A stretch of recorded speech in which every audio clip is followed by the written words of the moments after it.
Bonjour et bienvenue à notre 6e débrief de la Coupe du Monde. Nous avons prévu 7, nous sommes au 6e.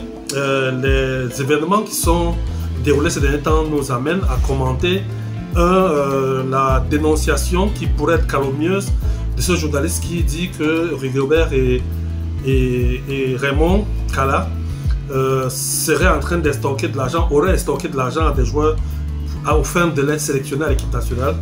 Et puis il y a la sélection du Maroc, la qualification du Maroc pour les demi-finales qui sont des événements importants. Nous n'allons pas négliger aussi l'élimination du Brésil. Alors en termes d'événements majeurs pour nous, c'est d'abord la qualification d'un des lions pour la demi-finale. Il y avait 3 lions qui étaient en course. Le premier s'est arrêté au premier tour, c'est les lions indomptables avec la joie d'avoir gagné le Brésil. Le deuxième est allé au second tour, il s'est aussi arrêté, c'est le Sénégal. Et le troisième, qui est le lion de l'Atlas, comme on dit souvent, va en demi-finale. Et des trois, seul le lion de l'Atlas n'a pas donné l'impression d'être une forte équipe qui pouvait arriver à ce niveau, a usé de beaucoup de modestie et d'humilité.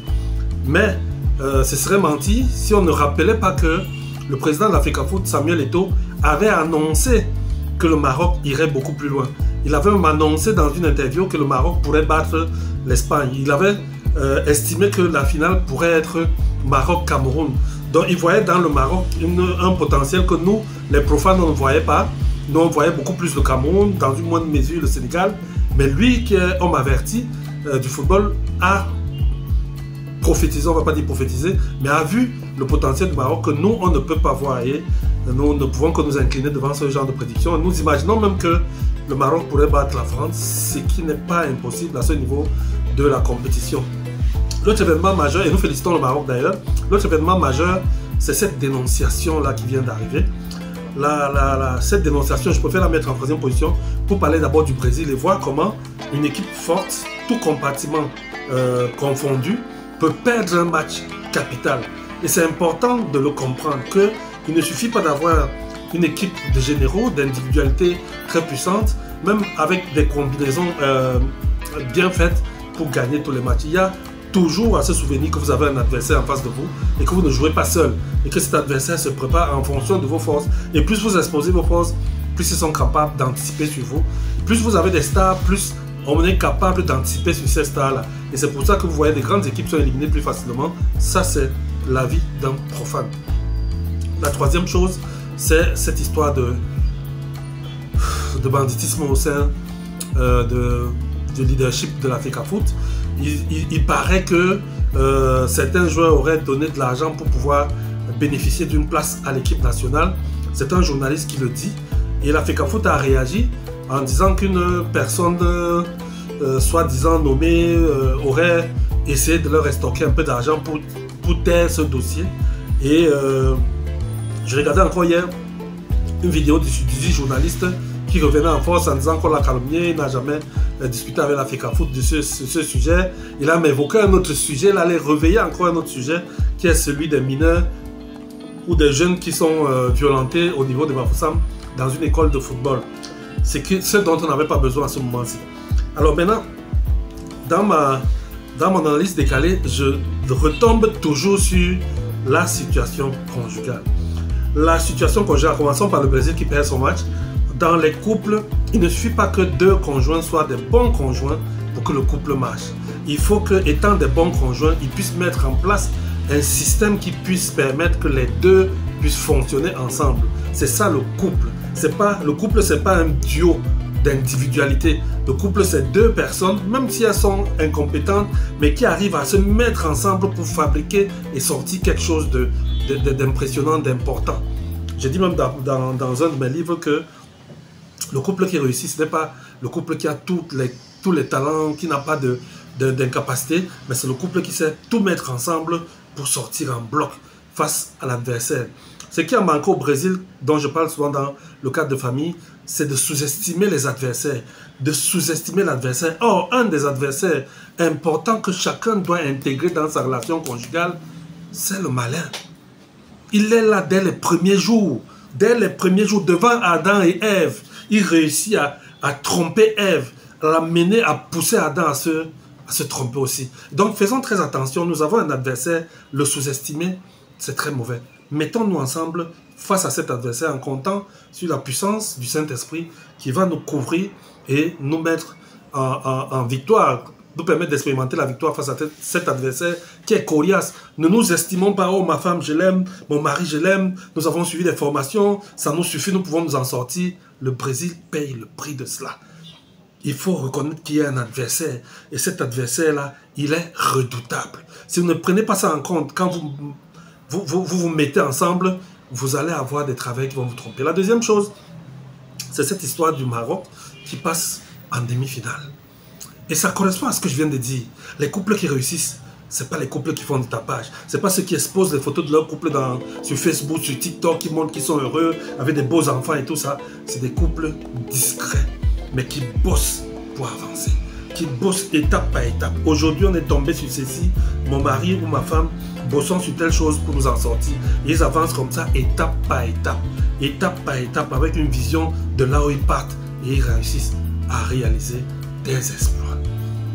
La troisième chose qu'on peut voir dans la relation conjugale, c'est cette dénonciation-là. Je voulais dire que la lettre de la FECAFOOT, moi je la désapprouve. Une lettre de diplomatie aurait fait taire cette histoire de calomnie de manière rapide et simple. Il suffisait pour la FECAFOOT de répondre en disant, pas de répondre puisque le gars ne l'aura pas écrit, il a diffusé sa vidéo, en disant comme ils ont dit, une vidéo circule, mettant en cause l'entraîneur et le coaching de la FECAFOOT, annonçant qu'il y a eu des tripatouillages financiers pour pouvoir sélectionner les joueurs. Nous prenons acte de cette dénonciation et nous allons mettre en place une commission pour étudier ces allégations graves sur des personnes que nous respectons. Nous avons l'habitude de travailler avec eux. Nous ne sommes pas au courant de ce genre de travail dans leur comportement. Si cela s'avère vrai, nous prendrons des dispositions sans fléchir, nous prendrons des dispositions graves à leur encontre. Mais en attendant, nous souhaitons que la personne qui a diffusé cela se rapproche de nous pour nous mettre à disposition les éléments qu'ils disposent pendant que nous aussi nous travaillons à développer notre propre enquête pour voir de quoi il s'agit. Nous remercions la personne en regrettant toutefois qu'elle ne nous ait pas approché pour consolider ou confirmer ou infirmer les informations qu'ils avaient à leur disposition. Voilà un peu une lettre simple, on passe là-dessus.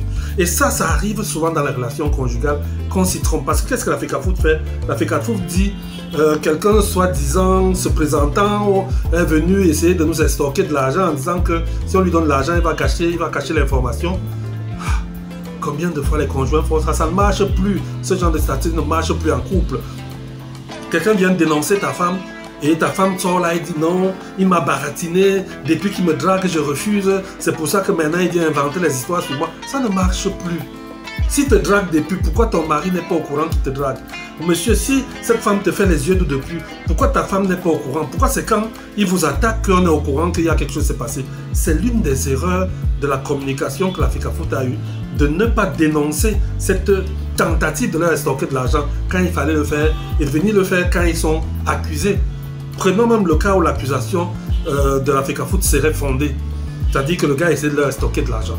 Prenons ce fait. S'il a essayé de leur stocker de l'argent, cela rend-il caduque l'information elle-même? Est-ce que c'est vrai que cette affaire a eu lieu? Si c'est vrai, alors le fait qu'il ait essayé de stocker ne remet pas en cause la mauvaise mentalité du coaching qu'il veut dénoncer. Mais ça montre simplement que lui-même qui veut dénoncer n'est pas quelqu'un de bien, c'est un bandit. C'est la même chose que je veux ramener dans la situation conjugale. Vous avez quelqu'un qui vous harcèle, madame, monsieur, vous avez une femme qui vous harcèle dehors, parlez-en avec votre conjoint parce que c'est la meilleure personne qui va vous défendre quand les choses vont sortir. C'est la meilleure personne qui sera en mesure de dire, je suis au courant, c'est une affaire que nous maîtrisons ici, toute la maison est au courant de cette histoire. Mais si vous attendez qu'il vous contre-attaque pour pouvoir sortir votre information, vous vous trompez largement. Je m'en voudrais terminer ce débrief sans vous annoncer que c'est le moment des bilans. Ce n'est pas en janvier qu'on fait les bilans, c'est en décembre qu'on fait les bilans. Toutes les entreprises sont en train de faire le bilan en ce moment-ci. Mettez-vous au bilan. Je vais mettre dans la description des liens pour vous permettre d'acquérir des outils pour pouvoir faire un bilan de couple, un bilan de célibataire, pour pouvoir démarrer l'année prochaine avec des meilleures perspectives. Si ce débrief vous a plu, partagez-le au maximum et que Dieu vous bénisse. Souvenez-vous, c'est le débrief d'un non-technicien du football, mais d'un conseiller conjugal. Bonne journée.